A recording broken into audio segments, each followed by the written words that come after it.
وشر الأمور محدثاتها وكل محدثة بدعة وكل بدعة ضلالة وكل ضلالة في النار. أما بعد فقد قال الله تعالى في سورة آل عمران: أعوذ بالله من الشيطان الرجيم بسم الله الرحمن الرحيم. وقالت طائفة من أهل الكتاب آمنوا بالذي أنزل على الذين آمنوا وجه النهار واكفروا آخره لعلهم يرجعون. وقال تبارك وتعالى في سورة المائدة: لتجدن أشد الناس عداوة للذين آمنوا اليهود والذين أشركوا. صدق اللہ العظیم. حضرات، کئی جمعوں سے جو گفتگو ہمارے ہاں چل رہی ہے،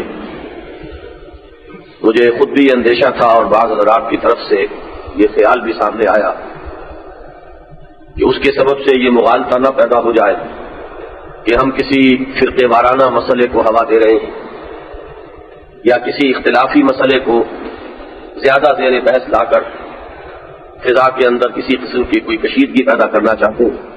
واقعہ اصل میں یہ نہیں ہے، بلکہ اس کے بالکل برعکس انسان یہ سمجھے کہ اصل دشمن ہمارا کون ہے، ہمارے مابین اختلافات کی یہ آگ کس نے لگائی، اصل سازش کون سی ہے جس میں غیر شعوری طور پر دونوں طرف سے کچھ لوگ آلہ کار بن گئے ہیں، شکار بن گئے ہیں. میں نے اپنی ٹاؤن ہال والی تقریر میں بھی یہ بات عرض کی تھی کہ اگر کسی شخص کا یہ خیال ہو کہ حضرت ابو بکر، حضرت عمر، حضرت عثمان تمام صحابہ میں افضل ہے، یہ خیال اپنی جگہ 100% درست، لیکن اگر اس شخص کے اس خیال کی وجہ حضرت علی سے کوئی بغض اور عداوت ہو تو وہ شخص مردود ہے. اسی طریقے سے اگر کوئی شخص حضرت ابو بکر، حضرت عمر، حضرت عثمان رضی اللہ تعالی عنہم کو کوئی برے ناموں سے یاد کرے، وہ تبرہ کرتا ہے، گالیاں دیتا ہے، وہ حضرت علی کی محبت کو صرف آڑ بنا رہا ہے، وہ حقیقت میں حضرت علی رضی اللہ تعالیٰ عنہ کا محبت کرنے والا نہیں ہے. اگر ہوتا تو کبھی ممکن نہیں تھا کہ وہ اصحاب ثلاثہ کے ساتھ کوئی بغض اور عداوت کر سکے. اصل میں یہ آگ ہے کہ جو ایک سازشی ذہن نے بھڑکائی اور وہ بھڑکتی چلی آ رہی. تو ضرورت اس بات کی ہے کہ اس سازشی ذہن کی نشاندہی کی جائے، اصل دشمن کو پہچانا جائے، تاکہ دونوں طرف سے جو انتہا پسند قسم کے لوگ ہیں ان کی جو غلطی ہے وہ آشکارا ہو جائے. تو اصل میں مقصد یہ ہے، نیت یہ ہے، یہ نہیں ہے کہ خام خواہ کسی بھی اختلاف کو ہوا دی جائے.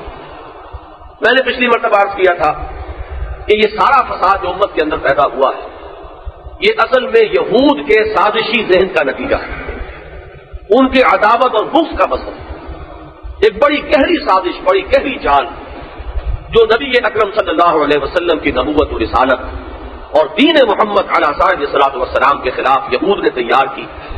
یہ اسی سازش کے شاخسانے ہیں، یہ اسی کے مظاہر ہیں، یہ اسی کے نتائج ہیں کہ جو آج ہمارے ساتھ ہیں. میں اس سلسلے میں ایک بات عرض کر دوں، مبادا کسی کو یہ خیال ہو کہ کیا کسی ایک قوم کی سازش جو ہے وہ اتنی گہری بھی ہو سکتی ہے. علامہ اقبال نے جو بات کہی تھی آج سے 50 سال پہلے، نصف صدی بیشتر، فرنگ کی رگے جہاں پنجے یہود میں ہے، ان کا یہ مشاہدہ تھا، ایکوٹی آف ویژن، مشاہدے کی واقعتاً یہ گہرائی ہے کہ انہوں نے اس وقت یہ بات سمجھ لی تھی کہ یورپ کی پوری فضا پر، ان کی ساری سیاست پر، ان کی تمام قومی پالیسیوں پر اس وقت یہود کی سازش کی چھاپ لگی. جرمنی میں احساس ہوا، ہٹلر نے پہچانا کہ یہ کتنی بڑی سازش ہے، کس طریقے سے یہ ہماری معیشت کے اوپر چھائے ہوئے ہیں، کس طرح یہ ہماری سیاست پر اثر انداز ہوتے ہیں. آخر کوئی سبب تھا کہ وہ انتقام کی آگ اس قدر زبردست بھڑکی ہے ہٹلر کے دل میں اور پوری جرمن قوم کے دل میں، جس کے نتیجے میں اتنے بڑے پیمانے پر کچھ نفوذ ہوا ہے. وہ ہولوکاسٹ کے جس کو یہودی اس وقت اپنی مظلومیت کی ایک علامت بنائے ہوئے. امریکہ میں جب بھی کبھی یہودیوں کے خلاف ذرا سی کوئی آواز اٹھتی ہے اور کوئی شعور بیدار ہونے لگتا ہے کہ یہ ہمارے ساتھ کیا کر رہے ہیں، وہ فوراً وہ ہولوکاسٹ نامی پکچر دکھانا شروع کر دیتے ہیں تاکہ وہ مظلومیت کا ایک لبادہ پھر ان کے اوپر آ جائے. یہ تو پہلے ہی مری ہوئی پٹی ہوئی قوم ہے، اب ان پر کوئی کیا ہاتھ اٹھائے یا ان سے کوئی کیا بدلہ لے یا ان کو کیا برا کہنا ہے، مرتے کو مارے شاہ مدار. یہ احساس ہے کہ جس کے تلے وہ پناہ لیتے ہیں اور یہی ان کے بچاؤ کا ذریعہ بنتا ہے. آپ نے ابھی دیکھا امریکہ میں انتخابات ہوئے، کارٹر نے ذرا سی کچھ ہمت کی تھی یہود کے پنجے سے نکلنے، تھوڑا سا اس شخص نے اسرائیل کو کچھ مجبور کیا تھا کہ جھکے، کچھ تھوڑی سی اس کی پالیسی جو ہے وہ معقولیت کی طرف آئی، اس لیے کہ آج تک اسرائیل نے امریکن پبلک اوپینین کے سامنے جو مظلومیت کا اپنا لبادہ اوڑھے رکھا ہے وہ یہ تھا کہ ہمیں تسلیم نہیں کیا جاتا، عرب ہمیں ماننے کو تیار نہیں، وہ ہماری ایگزسٹنسی کو گوارا کرنے کو تیار نہیں، لہذا ہم مجبور ہیں یہ سارا کچھ اپنی حفاظت کے لیے، اپنی مدافعت کے لیے مجبور ہے کہ یہ ساری طرز عمل ہم اختیار کریں۔ سادات اس سے آپ اختلاف کریں یا اتفاق کریں، میرا اس وقت وہ موضوع نہیں۔ سادات نے جو کچھ کیا اس نے در حقیقت ان کی اس دلیل کو ختم کر دیا۔ اب اگر ایک اتنا بڑا ملک عرب ممالک میں سے تمہیں ریکگنائز کرنے پر تیار ہو گیا ہے تو اب تمہارے پاس کون سی بنیاد ہے کہ پھر بھی تم معقولیت کی روش اختیار نہیں کرتے؟ یہ وہ چیز تھی جس کی وجہ سے بیگن کارنر ہوا ہے، اور اسی کی وجہ سے رد عمل جو ہے وہ آپ نے دیکھ لیا کہ کارٹر کا جو حشر ہوا ہے انتخابات میں، آئندہ بھی کئی جو الیکشنز ہیں اس تک اس الیکشن کی صدائے بازگشت جو ہے وہ سنائی دے گی، اور کسی صدر کے لیے بڑا مشکل ہوگا کہ وہ یہودیوں کے اثرات کو کسی درجے میں انڈر ایسٹیمیٹ کر سکے۔ تو یہ آج کی دنیا میں ہمیں یہ نظر آ رہا ہے، اتنی بیدار اور چاق و چوبند دنیا، اتنی ہوشیار دنیا، جہاں عام انسان بہت ہی معلومات اس کے پاس ہے، ذرائع معلومات کا ایک طوفان ہے، اس کے باوجود قوموں کے اوپر اس طریقے سے ان کے احساسات پر، ان کی سوچ پر، ان کے نظریات پر ایک قوم اس طرح مسلط ہو سکتی ہے۔ تو آپ سوچیے آج سے پہلے جو کچھ انہوں نے اپنی چالاکیوں اور ہوشیاریوں اور اپنی سازشی مہارت کے ذریعے سے کیا ہے، واقعہ یہ ہے کہ اس کا اندازہ کرنا آسان نہیں۔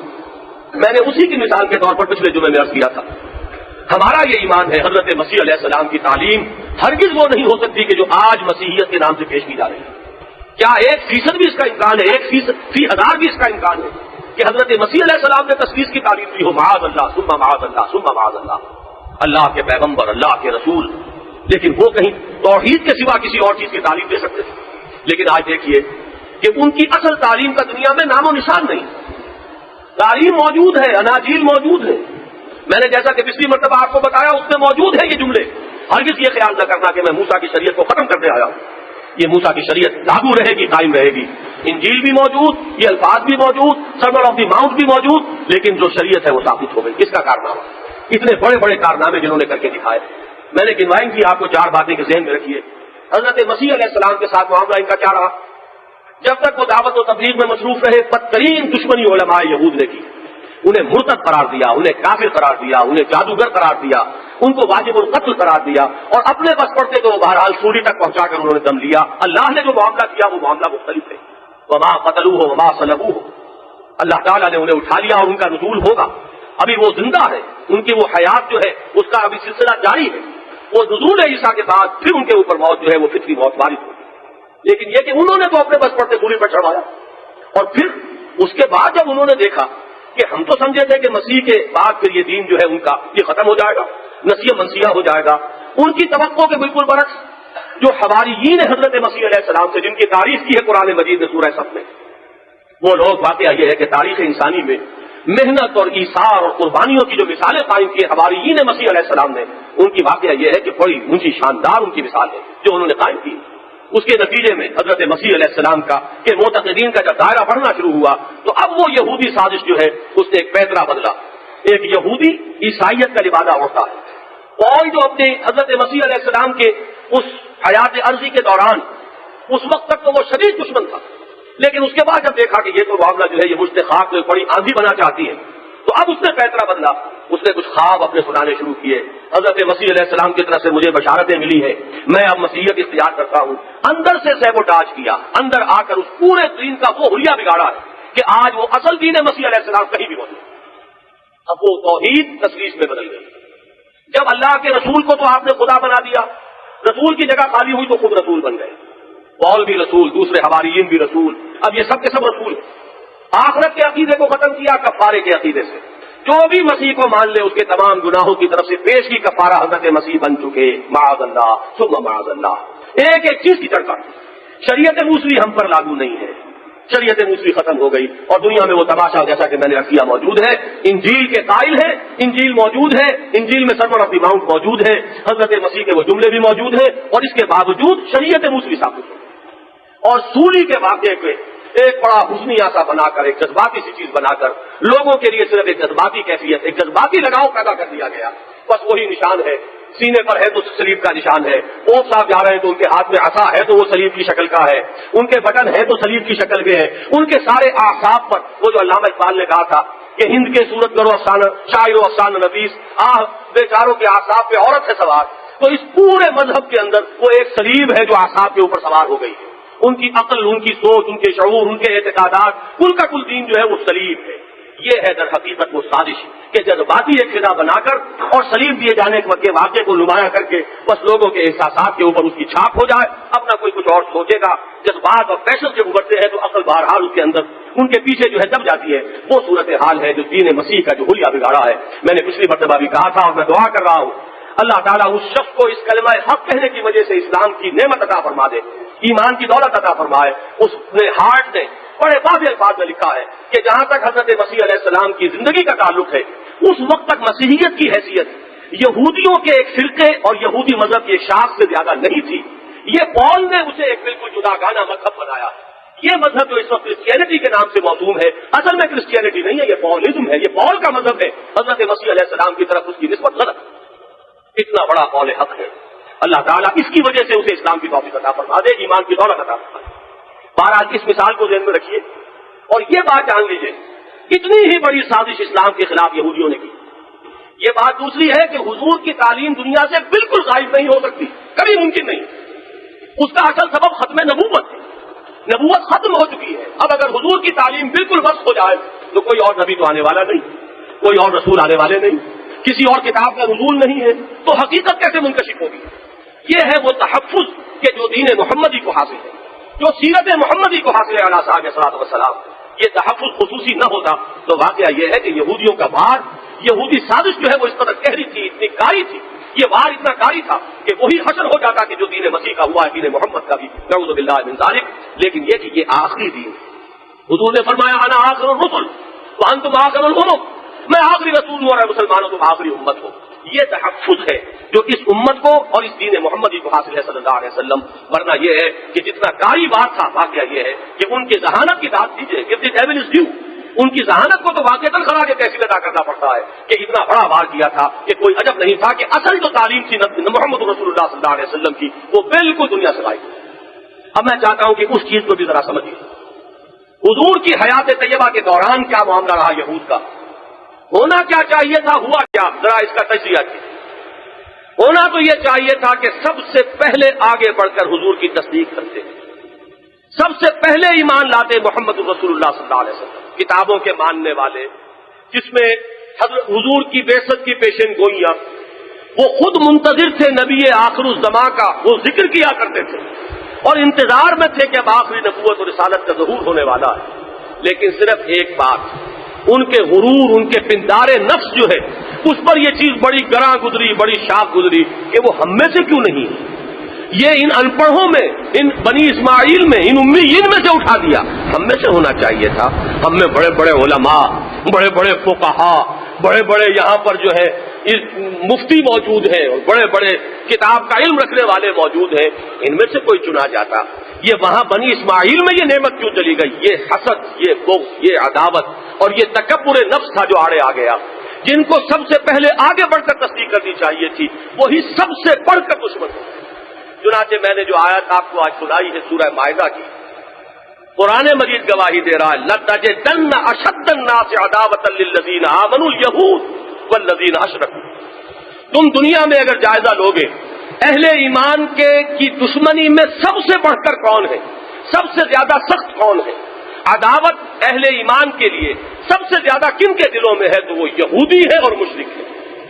بمقابلہ عیسائیوں کے اس وقت بھی حضرت مسیح علیہ السلام کے نام لیواؤں میں آج وہ طبقہ بالکل ختم ہو چکا ہے. لیکن قرآن مجید کے نزول کے زمانے تک، حضور کی حیات طیبہ کے زمانے تک ابھی کچھ لوگ ان میں موجود تھے کہ جو صحیح دین مسیح پر کاربند تھے اور جن کے اندر وہ ساری گندگیاں ابھی پیدا نہیں ہوئی تھی، اس وقت تک تھے. لیکن یہ کہ رفتہ رفتہ ان کا بالکل خاتمہ ہو گیا ہے. ان کی طرف قرآن نے اشارہ کیا ہے ذالک بأن فیہم قسیسین و رہبانا. ان میں قسیسین ہیں، ان میں رہبان ہیں، ان میں بڑے عابد و زاہد لوگ موجود ہیں، بڑے خدا ترس لوگ موجود ہیں. ان میں وہ لوگ بھی ہیں کہ جنہوں نے جیسے ہی قرآن مجید کی تلاوت سنی وَإِذَا سَمِعُوا مَا أُنزِلَ إِلَى الرَّسُولِ تَرَىٰ أَعْيُنَهُمْ تَفِيضُ مِنَ الدَّمْعِ مِمَّا عَرَفُوا مِنَ الْحَقِّ. ان کی نگاہوں سے آنسوؤں کی ندیاں جاری ہو گئیں اور وہ فوراً پکار اٹھے ربنا آمنا فاکتبنا مع الشاہدین. ان کے برعکس یہودیوں کا معاملہ یہ ہے وَلَتَجِدَنَّ أَشَدَّ النَّاسِ عَدَاوَةً لِلَّذِينَ آمَنُوا الْيَهُودُ وَالَّذِينَ أَشْرَكُوا، سب سے بڑھ کر دشمنی انہیں۔ ان کی سازشی جو ذہن کا ایک نمونہ قرآن مجید بتاتا ہے، انہوں نے مدینے میں، اب دادا کیجئے کہ ان کی ذہانت کتنی دور کی بات انہوں نے سوچی، آپس میں ایک مشورہ کر کے ایک سازش تیار کی کہ یہ جو محمد صلی اللہ علیہ وسلم اور ان کے ساتھیوں کی ایک ساکھ بن گئی ہے، جو کوئی حضور پر ایمان لے آتا ہے وہ واپس نہیں آتا، مار دو، کاٹ دو، اس کی بوٹی بوٹی علیحدہ کر دو، لیکن وہ اس ایمان کو چھوڑنے کے لیے تیار نہیں۔ اس کی وجہ سے ساکھ بن گئی ہے ایمان کی، اور محمد کی صلی اللہ علیہ وسلم اور اہل ایمان کی اس ساکھ کو ختم کرنے کے لیے ایک طریقہ اختیار کرو۔ کچھ لوگ صبح کے وقت ایمان لے آئیں، اعلان کر دیں ہم ایمان لے آئے، اور شام کو مرتد ہو جائیں، انکار کر دیں اسلام سے، کہہ دیں کہ ہم نے تو اندر جا کر دیکھ لیا ہے، کچھ نہیں ہے، گندی ہے اندر، لہذا ہم تو واپس آ گئے۔ اس طریقے سے وہ ساکھ ختم ہو جائے، وہ جو روب ہے، وہ جو دھاک بیٹھ گئی ہے مسلمانوں کی اور ایمان کی، اس کو ہم ختم کر سکیں گے۔ اس کا اشارہ قرآن مجید کر رہا ہے سورہ آل عمران میں، وَقَالَتْ طَائِفَةٌ مِّنْ أَهْلِ الْكِتَابِ آمِنُوا بِالَّذِي أُنزِلَ عَلَى الَّذِينَ آمَنُوا وَجْهَ النَّهَارِ وَاكْفُرُوا آخِرَهُ لَعَلَّهُمْ يَرْجِعُونَ۔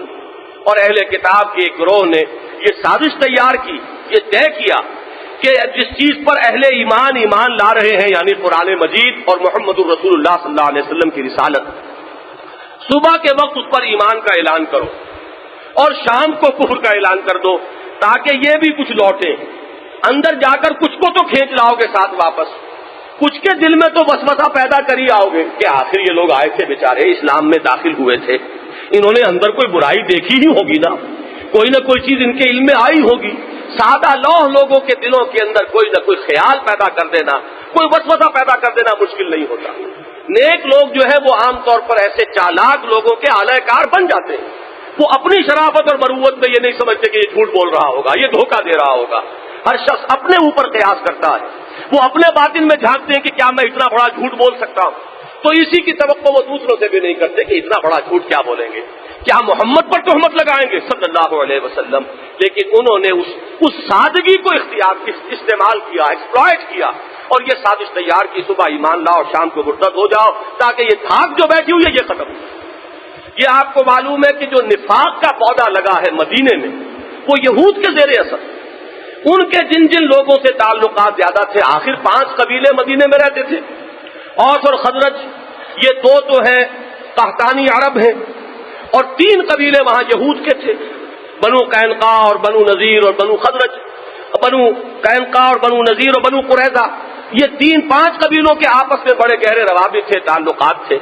اب ظاہر بات ہے کہ جن سے دوستیاں تھی، جن سے کوئی ملنا جلنا تھا، یہ انہی حلقوں کے اندر وسوسہ اندازی کرتے رہتے تھے، ان کے اندر اپنے خیالات، طرح طرح سے شبہات پیدا کر دینا، انہیں اپنے پروپیگنڈے کا ایک نشانہ بنا لینا، یہ وہ تدبیر تھی کہ جس کے نتیجے میں وہ ایک حلقہ انہوں نے اپنے گرد کریٹ کر لیا تھا، جنہیں ہم منافقین کے نام سے جانتے ہیں، انہی کے زیر اثر یہ اصل جو پودا پروان چڑھا ہے، یہ یہودیت کے زیر اثر پروان چڑھا ہے۔ پھر یہ کہ حضور کے ساتھ پوری مکی زندگی میں آپ کو معلوم ان کا طرز عمل یہ رہا کہ کوئی کامیابی، حالانکہ حضور نے، واقعہ یہ ہے کہ تدبر اور پیش بینی اور معاملہ فہمی کا شاہکار ہے یہ حضور کا، کہ حضور نے مدینے میں آتے ہی یہودیوں سے معاہدے کر لیے، معاہدوں میں انہیں جکڑ لیا، لیکن پھر جس طرح وہ معاہدوں کی خلاف ورزیاں کرتے رہے، جیسے غداریوں کا ارتکاب کرتے رہے، جیسے وہ سازشیں کرتے رہے حضور کے خلاف، خود تو کبھی سامنے میدان میں آ کے مقابلہ نہیں کر سکے، لیکن یہ کہ ان کو چڑھا لائے، ان کو بھڑکا لائے، انہیں امیدیں یہ دلائیں کہ ہم اندر سے تمہارے ساتھ دیں گے، ہم اندر سے حملہ کریں گے، تم باہر سے حملہ کرنا، بس محمد کا اور ان کے ساتھیوں کا صلی اللہ علیہ وسلم خاتمہ کر دیں گے۔ یہ پوری مدنی زندگی میں آپ کو یہ تاریخ نظر آئے گی۔ یہی وجہ ہے کہ یہ تینوں قبیل، 2 قبیلے وہاں سے جلا وطن کیے گئے، اور ایک قبیلے کے معاملے میں تو بہت سخت سزا نبی اکرم صلی اللہ علیہ وسلم نے ان کو دی، اگرچہ وہ سزا حضور نے نہیں دی، انہوں نے خود طے کیا تھا کہ ہم اپنا قصور مانتے ہیں، ہم نے غداری کی ہے، ہم نے معاہدے کی خلاف ورزی کی ہے، اور ہم حضرت سعد ابن معاذ کو معین کرتے ہیں اپنی طرف سے کہ جو حکم وہ جو دے دیں، جو فیصلہ کر دیں، ہمارے لیے جو سزا تجویز کریں وہ ہمیں منظور ہے۔ انہیں یہ خیال تھا کہ یہ ہمارے ساتھ تعلقات ان کے پرانے ہیں، کچھ نہ کچھ طرفداری کریں گے۔ حضرت سعد ابن معاذ رضی اللہ تعالی عنہ نے کتاب کھول کر تورات ان کے سامنے رکھ دی، کہ اس نقض عہد کی یہ سزا ہے تورات کی روح سے، وہی سزا میں تمہارے لیے تجویز کرتا ہوں۔ اب ان کے لیے کوئی اس کے سوا چارہ کار نہیں تھا کہ انہوں نے ماننا پڑا کہ جتنے جنگ کے قابل مرد تھے ان کے وہ قتل کیے گئے۔ بہت بڑی سخت سزا ہے جو محمد الرسول اللہ صلی اللہ علیہ وسلم کے ہاتھوں قبیلے کو ملی ہے، لیکن جیسا کہ میں نے عرض کیا اس کا جو بھی اس کی ذمہ داری ہے وہ حضور پر نہیں آتی، وہ خود ان پر، کہ ان کے مقرر کردہ حکم نے ان کی شریعت کے مطابق فیصلہ دیا اور محمد الرسول اللہ صلی اللہ علیہ وسلم نے صرف اس کو نافذ کیا ہے۔ بہرحال یہ تو ہوا زندگی میں، اس کے بعد جو معاملہ ہے وہ ہے سب سے زیادہ سوچنے کے قابل۔ اللہ تعالیٰ نے حضور کو کامیابی عطا فرمائی، کامیابیوں پر کامیابیاں، یہ ان کے دلوں کے اندر جلن ہے، یہ لوگ سخت جو ہے اپنے ایک محسوس کر رہے ہیں کہ یہ کیا ہو رہا ہے۔ مدینے سے نکل گئے، خیبر کو اپنا اڈا بنایا، وہاں بھی نبی اکرم صلی اللہ علیہ وسلم نے ان کا پیچھا کیا۔ حضرت عمر فاروق کے زمانے میں انہیں جزیرہ نما عرب سے بالکل نکال دیا گیا۔ حضور کی آخری ہدایت یہ تھی کہ لا تجتمعوا فی العرب فی الجزیرۃ دینان، اب اس جزیرۃ العرب میں دو دین جمع نہیں ہوں گے، ایک ہی دین رہے گا۔ لہذا حضرت عمر فاروق رضی اللہ تعالیٰ عنہ نے حضور کے اس حکم پر عمل کرتے ہوئے انہیں جزیرہ نما عرب سے باہر نکال دیا۔ اب وقت آیا سازش کا، شکست تو کھا گئے، اب اسلام کو غلبہ ہو گیا۔ وہ جو میں نے ایک قول کسی کا نقل کیا تھا کہ جہاں تک یونانی بہادری کا تعلق ہے وہ تو ختم ہو گئی، لیکن یونان کی چال بازی جو ہے اب اس کا وہ بروئے کار آئے گی۔ تو یہودیوں کی بہادری سے تو وہ کوئی اپنا کام نہ کر سکے اور حضور کا راستہ نہ روک سکے، لیکن پھر چال بازی ان کی وہ جو سازشی ذہن ہے اس کی کار فرمائی دیکھیے۔ بالکل جس طرح پول نے حملہ کیا، اندر سے سیبوٹاج، دین کے اندر داخل ہو کر اس کا حلیہ بگاڑو، اس کی تعلیمات کو مسخ کرو، اس دین کا جو یہ داخلی سیبوٹاج کا معاملہ ہے، اب یہی ہمارے لیے واحد چارہ کار رہ گیا ہے۔ صنعاء سے چلتا ہے ایک یہودی عبداللہ ابن سبا اس کا نام، اور وہ شخص جو ہے وہ ایک سازش تیار کرتا ہے، اس نے کچھ نئے نئے عقیدے کھڑے۔ یہ جان لیجئے ایک بات، دنیا میں ہمیشہ سازشی ذہن کے لیے مجھ سے ایک سوال بھی کیا گیا تھا، میں اس کا جواب دے رہا ہوں اصل میں، کہ کیا وجہ ہے کہ اس نے یہی راستہ اختیار کیا، حضرت علی رضی اللہ تعالیٰ عنہ کی ذات ہی کو کیوں اس نے اپنا نشانہ بنایا ہے، اپنی سازش کا تانا بانا ان کی شخصیت کے گرد کیوں اس نے بنا؟ اس کی وجہ سمجھ لیجئے، دنیا میں جب بھی کہیں سازش کہیں کی جائے گی، کوئی نہ کوئی ایگزسٹنگ میٹیریل ہوگا جس کو کہ وہ سازشی ذہن اختیار کرتا ہے، کوئی چیز تو ہونی چاہیے، آخر سارا کچھ تو وہ لا کر نئی اثر نو تو پیدا نہیں کر سکتے۔ جیسے کہ حضور کی حیات طیبہ کے دوران اوس اور خزرج کے درمیان جو پرانی دشمنی ہوا کرتی تھی، یہ یہودی انہی کو بھڑکاتے تھے، منافق یاد دلا دیتے تھے اوس اور خزرج، یہ اوس اور خزرج دونوں ایمان لے آئے، ان کی یہ پشت ہا پشت سے جو دشمنی تھی وہ اخوت دینی میں تبدیل ہو گئی۔ سورہ آل عمران میں اللہ تعالیٰ نے اپنا بڑا احسان جتایا کہ اللہ تعالیٰ نے تمہارے دلوں کے اندر محبت پیدا کر دی۔ فاصبحتم بنعمتہ اخوانا، اے اوس اور خزرج کے لوگوں، تم تباہی اور ہلاکت کے دہانے تک پہنچ چکے تھے۔ کنتم علی شفا حفرۃ من النار فانقذکم منہا، جنگ بعاث ان کے ہاں جاری رہی تھی جو نسلاً بعد نسلاً چلتی رہی اور دونوں قبیلے تقریباً ختم ہونے پر آ گئے۔ وہ دو قبیلے تھے، آخر پرانی یادیں جب تازہ ہوتی ہیں تو زخم ہرے ہو جاتے ہیں، وہ پرانی دشمنیوں کو یاد دلا دیتے، کہیں پرانا شعر پڑھ دیا، اب وہ اوس والوں کے حق میں ہے تو وہ خزرج والے جو ہے ان کے کان کھڑے ہو گئے، خزرج والوں کی شجاعت کی تعریف ہوئی تو اوسی جو ہے اس کے دل پہ بہرحال کوئی چوٹ لگی، پرانے زخم تو ہیں، منتمل ہو گئے، ان کے نشانات تو ہیں۔ حضور کی حیات طیبہ میں کئی مرتبہ ایسا ہوا کہ تلواریں نکل آتی تھی، وہ تو حضور کی شخصیت مبارکہ موجود تھی، حضور تشریف لاتے تھے اور معاملہ رفع دفع ہو جاتا۔ اسی طرح کا ایک معاملہ انہوں نے تاکا، اب یہ ہے ذہانت، اس نے دیکھا کہ ایک معاملہ یہاں ہے، اس معاملے کو ہم ہوا دے سکتے ہیں۔ بنو امیہ اور بنو ہاشم کی بھی ایک پرانی اسی طرح کی مسابقت چلی آ رہی، دشمنی نہیں تھی معاذ اللہ، اس طرح کی دشمنی جیسی اوس اور خزرج میں تھی یہ بنو امیہ اور بنو ہاشم میں نہیں تھی، ایک مسابقت تھی۔ مسابقت جو ہے وہ دنیا میں کہاں نہیں ہوتی، دو سگے بھائیوں میں ہوتی ہے، وہ اس سے آگے نکلنا چاہتا ہے، وہ اس سے آگے نکلنا چاہتا ہے۔ مسابقت خیر میں بھی ہوتی ہے، مسابقت دنیا میں بھی ہوتی ہے، خیر میں مسابقت کو تو دین میں بھی بہت ہی اس کی طرف توجہ دلائی گئی۔ سابقوا الی مغفرۃ من ربکم، دوڑو ایک دوسرے سے آگے نکلو، فاستبقوا الخیرات، نیکیوں میں ایک دوسرے سے آگے نکلو۔ ابو جہل کا جملہ بھی آپ نے کبھی سنا ہوگا، حالانکہ وہ بنو امیہ میں سے نہیں ہے، یہ ذہن میں رکھیے، لیکن یہ کہ قریش کے مختلف گھرانوں کے مابین مسابقت تھی، اس مسابقت کی ایک علامت اس کا قول ہے۔ اس سے جب پوچھا گیا کہ تمہارے خیال میں کیا محمد جھوٹ بولتے ہیں؟ معاذ اللہ، انہوں نے کہا نہیں، انہوں نے کبھی جھوٹ نہیں بولا، میں کبھی یہ نہیں کہوں گا کہ وہ جھوٹ بولتے ہیں۔ تو پھر ایمان کیوں نہیں لے آتے ان پر؟ تو اس نے کہا کہ بات اصل میں یہ ہے کہ ہمارے اور بنی ہاشم کے درمیان مسابقت چل رہی تھی۔ اس کے بعد جو وہ بات کہتا ذرا اس مسابقت کو نوٹ کیجئے۔ انہوں نے لوگوں کو کھانے کھلائے، ہم نے ان سے بڑھ کر کھلائے، انہوں نے مسافروں کی خدمت کی، ہم نے ان سے بڑھ کر کی۔ یہ مسابقت تھی جو چل رہی تھی۔ اب اگر ہم ان کی نبوت مان لیں تو ہم تو ہمیشہ کو غلام ہو جائیں گے، یہ میں ماننے کو تیار نہیں۔ اس نے صاف تسلیم کر لیا، میرا کبر جو ہے، میری انانیت جو ہے وہ تسلیم نہیں کر رہی، ورنہ میں محمد کو جھوٹا نہیں کہتا صلی اللہ علیہ وسلم۔ اس نوع کی مسابقت تھی بنو امیہ میں بھی، بنو ہاشم میں بھی، دونوں زوردار قبیلے تھے۔ اب یہ اللہ تعالیٰ کی حکمت ہے، اس کا فیصلہ ہے، اس سے کون لڑے گا کہ عبد المطلب کے بعد، حضور کے دادا کے بعد بنو ہاشم میں کوئی زبردست شخصیت نہ رہی۔ زبیر بن عبد المطلب ایک شخصیت ایسے تھے جنہوں نے بنی ہاشم کی سرداری کچھ دیر تک قائم رکھی۔ اس کے بعد یہ ابو طالب کے پاس آ گئے، ان کی شخصیت ویسی نہ تھی، نہ ان کے پاس وہ اتنی دولت تھی، نہ ان کی وہ حیثیت تھی، لہذا رفتہ رفتہ وہ سیادت جو ہے وہ بنو امیہ کی طرف منتقل ہو گئی۔ جیسا ہوتا ہے گھرانوں میں، کبھی کوئی گھرانہ جو ہے زیادہ طاقتور ہے، کبھی کوئی گھرانہ جو ہے وہ زیادہ طاقتور ہو گیا۔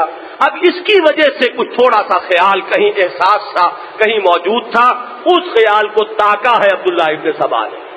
اوس اور خزرج کی دشمنی کو وہ یہودی ایکسپلائٹ کرتے تھے اور منافقین ایکسپلائٹ کرتے تھے حضور کی حیات طیبہ کے دوران، اور یہ بنو ہاشم اور بنو امیہ کی جو تھوڑی بہت مسابقانہ کوئی چشمک آپس میں تھی، اس کو انہوں نے نشانہ بنایا، اس کو ہوا دینی شروع کی۔ اور سب سے بڑھ کر میں جو عرض کروں گا وہ یہ، حضرت علی کی ذات کو انہوں نے اصل نشانہ بنایا۔ حضرت علی کے بارے میں حضور کا ایک قول ملتا ہے صلی اللہ علیہ وسلم کہ اے علی، تم پر بھی وہی ظلم ہوگا جو حضرت مسیح علیہ السلام پر ہوا۔ ایک جماعت تمہاری عقیدت میں غلو کرے گی اور ایک جماعت، ایک گروہ جو ہے وہ تمہاری دشمنی میں انتہا کو پہنچ جائے گی۔ بالکل وہ معاملہ جو حضرت مسیح علیہ السلام کے ساتھ ہوا۔ حضرت علی رضی اللہ تعالیٰ عنہ کی شخصیت کو انہوں نے تاکا، یہ ہے ایک شخصیت معاذ اللہ ثم معاذ اللہ، اس میں کوئی دخل حضرت علی رضی اللہ تعالیٰ عنہ کی سوچ کو یا ان کے ارادے کو نہیں ہے۔ اگر ایسا آپ کہیں گے تو پھر حضرت مسیح پر بھی تہمت لگائیے، معاذ اللہ ثم معاذ اللہ۔ حضرت مسیح کے بارے میں جو کچھ کہا یہودیوں نے کہا، حضرت مسیح کا جو قول ہوگا قیامت کے دن وہ سورہ مائدہ کے آخر میں پڑھ لیجئے، پروردگار میں کیسے کہہ سکتا تھا کہ مجھے بھی الہ بنا لو، میں نے تو وہی کچھ کہا تھا کہ اللہ کی بندگی کرو جو میرا بھی رب ہے اور تمہارا بھی رب ہے۔ یہ ان بدبختوں نے یہ عقائد خود گھڑے ہیں، مجھ پر ان کی ذمہ داری نہیں۔ یہی معاملہ انہوں نے حضرت علی کے ساتھ کیا۔ حضرت علی کے بارے میں ایک خیال پھیلانا شروع کیا، یہ خدا ہے، یہ اوتار ہیں، خدا اصل میں ان کی صورت میں ظاہر ہو گیا ہے، ان میں حلول کر گیا ہے، یہ اللہ ہے اصل میں جس نے تجسم اور مجسم ہو کر ایک صورت انسانی اختیار کر لی ہے۔ گویا کہ وہاں سوچئے ذرا، وہاں اللہ کے ایک جلیل القدر پیغمبر کو خدائی میں شریک کیا گیا اور زیادہ سے زیادہ ایک تہائی خدا بنایا گیا۔ تثلیث میں کا ایک، تین اقانیم میں کا ایک اقنوم حضرت مسیح علیہ السلام کو بنایا گیا۔ یہاں حضرت علی رضی اللہ تعالیٰ عنہ کو جو رسول نہیں ہے، ایک امتی ہیں، ان کو اٹھا کر خود خدا بنا دیا گیا۔ یہ اللہ ہے۔ اور یہ آپ دیکھیں گے علامہ کشی ایک بہت بڑے ماہر رجال، ان کی کتاب جو ہے رجال کشی، ہمارے جو اہل تشیع حضرات ہیں ان کے ہاں رجال کی سب سے مستند کتاب وہی، اس میں سیدنا محمد باقر رحمہ اللہ جو ان کے 12 اماموں میں سے ایک امام ہے، میں لفظ امام استعمال نہیں کیا کرتا اس لیے کہ یہ در حقیقت ہمارے نقطۂ نظر کے خلاف ہے، ہم تو حضرت کہیں گے، حضرت حسین، حضرت حسن، حضرت علی، حضرت ابو بکر، حضرت عمر، یہ جو دوسری اصطلاح ہے یہ بالکل ایک عقیدے کا فرق ہے، یہ اس کو استعمال کرتے ہیں اس لفظ کو اپنے عقیدے کے تحت، ہمارے نزدیک وہ معاملہ نہیں ہے۔ حضرت باقر رحمہ اللہ، محمد باقر، ان کا یہ قول رجال کشی کے اندر موجود ہے کہ اس عبداللہ ابن سبا نے کانا یزعم کانا یدعی النبوۃ لنفسہ، خود تو وہ اپنے آپ کو نبی قرار دیتا تھا، بالکل جیسے پال نے اپنے آپ کو تو رسول قرار دیا، حضرت مسیح کو خدائی میں شریک کر دیا، انہیں اوپر اٹھایا تو جو جگہ خالی ہوئی اس پر خود بیٹھ گیا۔ نہیں وہی معاملہ عبداللہ ابن سبا نے کیا کہ خود کو وہ نبی اور رسول کہتا تھا، اور مزید اس نے حضرت سلمان فارسی کے بارے میں بھی مشہور کیا، یہ بھی نبی ہے، یہ بھی رسول ہے، اور باقی حضرت علی وہ تو اللہ ہے، وہ تو خود اللہ ہے جس نے یہ شکل اختیار کر لی۔ اس کتاب میں یہ موجود ہے صفحہ 70 پر، اس کا حوالہ دیکھیے گا کہ اس کے اندر یہ موجود ہے، حضرت علی کو جب خبر ہوئی بلایا اور اس شخص سے بات پوچھ کی کیا تم یہ کہتے ہو؟ اس نے کہا ہاں میں یہ کہتا ہوں، میرا یہ عقیدہ ہے۔ حضرت علی نے 3 دن تک اسے قید میں رکھا، پھر بلایا، پھر طلب کیا، پھر پوچھا تم رجوع کرتے ہو کہ نہیں اس کفر سے؟ اس نے کہا نہیں، میں گواہی دیتا ہوں تم اللہ ہو۔ حضرت علی نے اس کو جلوا دیا، لیکن یہ کہ یہ آگ پھیل چکی تھی۔ اس سے پہلے وہ یہ خیال بہت سے لوگوں کے دلوں میں ڈال چکا تھا، ایک شخصیت پرستی کا ایک حیولہ تیار ہو چکا تھا، توحید کے حرم میں نقب لگائی جا چکی تھی، اور ایک انسان پرستی کا جذبہ جو ہے پیدا کیا جا چکا تھا۔ آج آپ دیکھیے وہ سازش کہاں سے کہاں تک پہنچی ہے۔ ہمارے جہلا کی زبانوں پر یا علی مدد، وہ جن کو تعلیم یہ دی گئی ہو کہ خدا کو پکارو، جب بھی تمہیں پکارنا ہو اللہ کو پکارو، لا تدعوا مع اللہ احدا، اللہ کے سوا کسی کو مت پکارو۔ یہی تو توحید ہے، یہی تو تعلیم دینے محمد الرسول اللہ آئے تھے صلی اللہ علیہ وسلم۔ لیکن بالکل بے سمجھے بوجھے غیر شعوری طور پر، اسی کو کہتے ہیں سازش کا کمال۔ وہ آپ کی سوچ سے نہیں، وہ کہیں وہ کسی بیک ڈور سے، کہیں وہ کسی چور دروازے سے آپ کے ذہن میں کچھ چیزیں داخل کر دیتے ہیں، اس کے آپ کی سوچ کو اس میں دخل نہیں ہوتا، غور و فکر کر کے آپ اسے اختیار نہیں کرتے، بلکہ کہیں وہ سازشی طور پر وہ چیزیں آپ کے ذہنوں میں بٹھا دی جاتی ہیں۔ آج ہمارے جہلا، ہمارے عوام، نہ معلوم کتنے نیک نیت لوگ ہیں جنہیں کچھ پتہ نہیں کیا کہہ رہے ہیں، کتنا بڑا شرکیہ جملہ ہے جو زبان سے نکل رہا ہے۔ ہر جگہ پر میدان میں جہاں کہیں نعرہ لگے گا مسلمان جو ہے وہ مدد مانگے گا تو یا علی مدد وہ پکار رہا ہے، اور علی مشکل کشا ہے، مشکل کشا اللہ کے سوا کوئی نہیں۔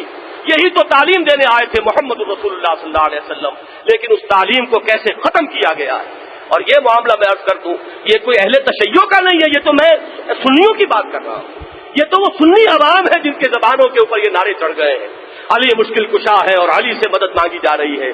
اور ہمارے ہاں شاعرانہ وہ جو انداز کچھ ہمارے شعراء نے، جن کو میں کہوں جوہلا کہوں تو غلط نہ ہوگا، حضور کے بارے میں بھی کہا کہ وہی جو مستوی عرش تھا خدا ہو کر اتر پڑا وہ مدینے میں مصطفیٰ ہو کر، انا للہ و انا الیہ راجعون۔ انکارنیشن کسے کہتے ہیں؟ حلول کا عقیدہ کیا ہے؟ کرشن جی مہاراج کے بارے میں ہندوؤں نے اس سے بڑھ کر اور کیا کہا ہے؟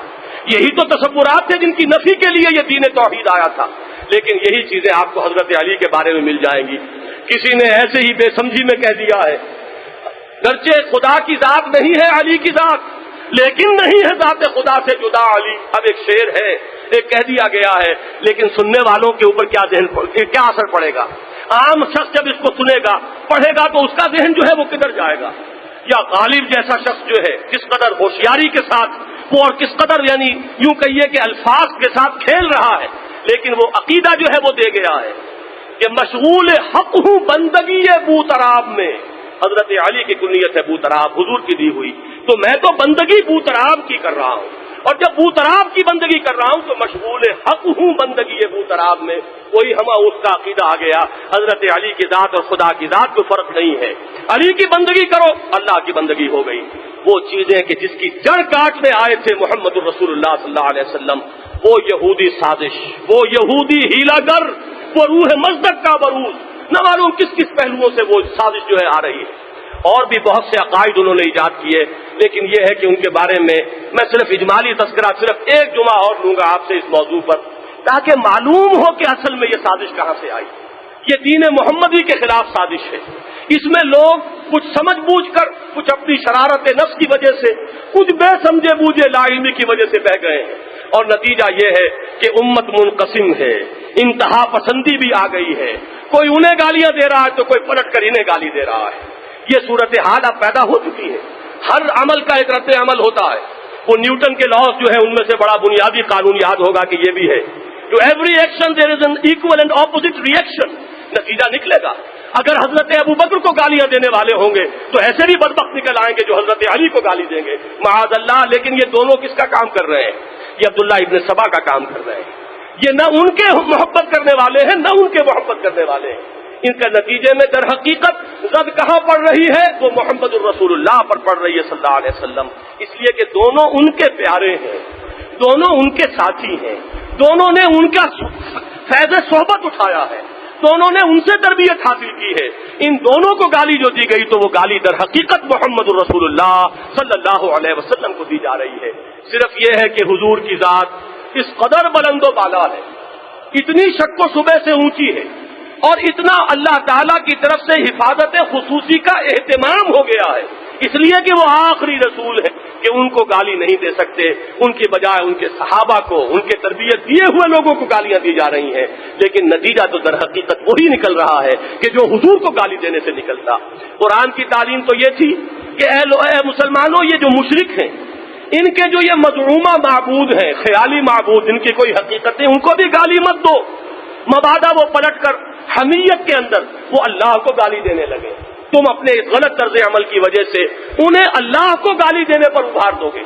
یہاں یہ ہے کہ دونوں طرف ہمیں وہ انتہا نظر آ رہی ہے، تو اللہ تعالیٰ اس انتہا پسندی سے بچائے اور اصل حقیقت کو دیکھنے کی توفیق عطا فرمائے، اصل دشمن کو پہچاننے کی توفیق عطا فرمائے، تاکہ اس کے ہتھ کنڈوں سے باخبر ہو کر ہم اپنے آپ کو محفوظ رکھ سکیں۔ بارک اللہ لی ولکم فی القرآن العظیم ونفعنی وإیاکم بالآیات والذکر الحکیم۔